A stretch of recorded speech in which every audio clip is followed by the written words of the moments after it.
Hello, Juniper Networks updates its Junos OS with fixes for several security flaws, including 2 PHP vulnerabilities and 2 PHP external variable modification vulnerabilities.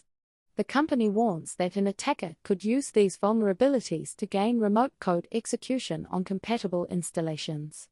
It recommends that customers either disable JWeb or limit access to trusted hosts in order to protect their devices against this kind of malicious behavior. More details about the vulnerabilities can be found in the release's Security Advisory.jw1 Web interface allows users to configure, manage, and monitor Junons OS devices. CVE-ID 5.3.2. and CVE-ID equals 5.3 Dependency-Index 1. 2 PHP external variable modules injection vulnerabilities allows an unauthenticated, network-based attacker to control certain environment variables.